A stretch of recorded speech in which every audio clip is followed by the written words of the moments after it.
টেলিপাড়ার অভিনেত্রী সুস্মিতা রায় ও যে ২৪ ঘন্টার উপস্থাপক সব্যসাচী চক্রবর্তীর ডিভোর্সটা মনে হয় এবার হয়েই যাবে। মানে প্রায় ১-১.৫ মাস ধরে দুজনের গুঞ্জন শোনা যাচ্ছিল, কিন্তু এবার সুস্মিতার জন্মদিনে সব্যসাচী সেটা প্রকাশ করেই দিলেন। আসলে ওনাদের সম্পর্কটা গত বছরও ঠিক এভাবেই সামনে নিয়ে এসেছিলেন যে আমরা আবার এক হচ্ছি, আমরা ডিসিশন চেঞ্জ করেছি। কিন্তু এবার বিভিন্ন জায়গায় এদের কমেন্ট দেখে বোঝা যাচ্ছে হয়তো আর কোনো চান্স নেই। থাক বা না থাক, একটা কথাই বলতে পারি, সংসার তো আসলে খুব সহজ জায়গা না। সবাই তো সমান হয় না। যা যা জায়গায় সে সেই বোঝে আসলে সে কিনে থাকছে।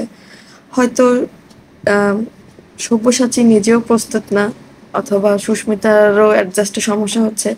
কার কি হচ্ছে সেটা তো আমরা কেউই বলতে পারবো না, কারণ এটা তাদের ঘরোয়া বিষয়। কিন্তু ওখানেই কথাটা, ঘরোয়া বিষয় ততক্ষণ থাকতো যদি না এনারা নিজেদের জীবন ব্লগ আকারে সামনে না নিয়ে আসতেন।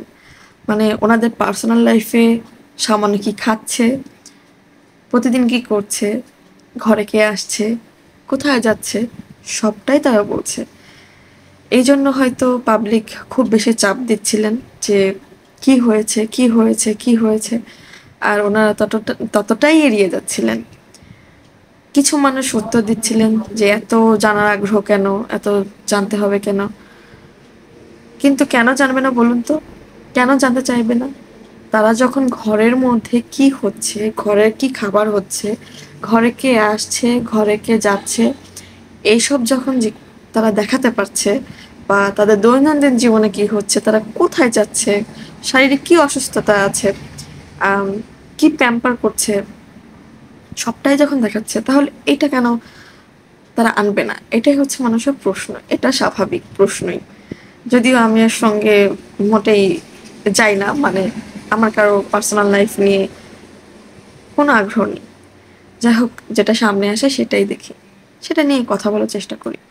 তো সেখানে হচ্ছে তাদের আম, এই প্রায় ১.৫-২ মাস ধরে আম, ঝামেলা হচ্ছিল, কারণ সুস্মিতা বিদেশে গিয়েছিল। আমার ধারণা সুস্মিতা বিদেশে যাওয়ার আগের থেকেই এই ঝামেলাটা শুরু হয়, কারণ যখন ওদের আম, বাংলো টাইপ বাড়ি দেখছিলেন সায়ক আর সব্যসাচী চক্রবর্তী যখন দেখছিলেন, তখন থেকেই ঝামেলাটা শুরু। কারণ সুস্মিতা হয়তো নিজের মতো করে আম, থাকতে চেয়েছিলেন, কোনো জয়েনিংয়ে যেতে চাইছিলেন না, এটা স্বাভাবিক। বিয়ের পর যেহেতু তারা আলাদা হয়ে গেছে, তাহলে এই শেষ সময়ে এসে, মানে মাস টাইমে এসে আবার নতুন করে অ্যাডজাস্ট হওয়া একটু কঠিন। সবার সঙ্গে মানিয়ে গুছিয়ে চলা, লাইফস্টাইল টোটালি চেঞ্জ করা অনেকটাই কঠিন। সেখানে সুস্মিতা আর সব্যসাচী দুজনেই তাদের ছোট্ট ফ্ল্যাটটা সুন্দর করে গুছিয়ে নিয়েছিলেন। একটু একটু করে আদর মেখে একটা পর্দা থেকে শুরু করে থালা বাসন সব কিছুই, ঘরের প্রতিটা কোনায় কোনায় কী হবে প্রত্যেকটা জিনিসই গুছিয়ে নিয়েছিলেন। তো সেই সংসার যদি ভেঙে আবার নতুন করে তাদের একসঙ্গে থাকার প্ল্যান হয়, সেটা আসলে একটু মানা কঠিন হয়ে যায়। আমি জিনিসটা পজিটিভলি ভাবারই চেষ্টা করছি। আবার সব্যসাচী হয়তো মাকে সারা জীবনে টাইম দিতে পারেনি। ছোটবেলা থেকে হয়তো বাইরে বাইরে বড় হয়েছে, এখন হয়তো ভাবছেন যে মাকে টাইম দিবেন। তো সবকিছু মিলিয়ে হয়তো থাকতে চাইছেন একসঙ্গে, কিন্তু সেটা তো সবসময় এক হয়ে ওঠে না। হয়তো সেই জন্যই সেই ঝামেলা থেকেই ঝামেলাটা শুরু হয়ে গেল। কিন্তু আমার মনে হয় কি বলুন তো, ওনারা যেমন ছিলেন ঠিক তেমনই থাকা উচিত ছিল। তাহলে সবার মধ্যে ভালোবাসাটা বজিয়ে থাকতো। আসলে এখন ডিভোর্সটা এতই, মানে কি বলে, ডাল ভাত হয়ে গেছে না, খুব সস্তা হয়ে গেছে না।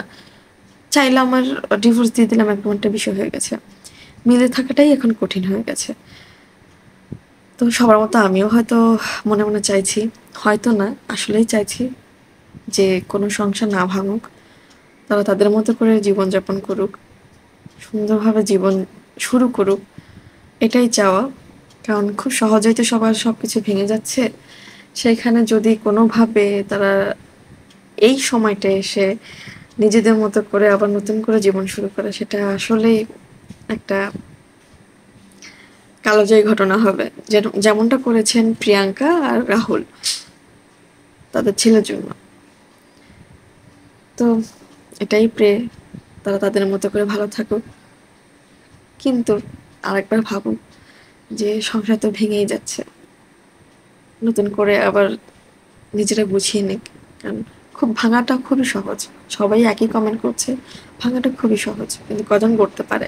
আর আপনারা গড়া জিনিসটা ভেঙে দিচ্ছেন। হয়তো আপনাদের জায়গায় আমরা বসতে পারবো না, কিন্তু আপনারা আবার বসুন, আবার আলোচনা করুন। একই কষ্ট আমরা পেয়েছিলাম যখন মিথিলা তাহসানের ঘরটা ভেঙে গেছিল। এত সুন্দর জুটিটা ছিলেন, হঠাৎ করে তাদের ঘরটা ভেঙে গেল। এটা আসলে মানা খুব কঠিন ছিল। সেই 2017 সালে, ঠিক 25 সালে এসে আপনাদের ঘরটা ভাঙতে দেখে আসলে আপনারা আপনাদের দৈনন্দিন জীবনটা এত পাবলিকের সামনে এনেছেন না, এখন ওইটা আপনাদের তো নেগেটিভিটি নিতেই হবে। আর আমাদের একটা ভালো লাগা কাজ হয়েই গেছে, তো সেটা নিয়ে তো কথা শুনবেনই। আর আমরাও প্রে করবো যে আপনারা যেন একসঙ্গে থাকেন। সবকিছু শেষে বলবো যে মানিয়ে গুছিয়ে থাকার চেষ্টা করুন না একটু, হয়তো ভালো কিছু হতেও পারে। জীবন তো একভাবে যায় না। আপনারা নিজেদের বিজনেস লাইফ নিয়ে অনেক ব্যস্ত হয়ে গেছেন, অনেক এগিয়ে যাচ্ছেন, হয়তো সামনে আরো বড় কিছু করবেন। আপনারা নিজেদের জায়গায় নিজেরাই প্রতিষ্ঠিত, তাহলে সামান্য বিষয় নিয়ে কেন আপনারা সম্পর্কটা নষ্ট করছেন? হয়তো সামান্য না, হয়তো আমাদের কাছে সামান্য, তবুও আরেকবার ভাবুন।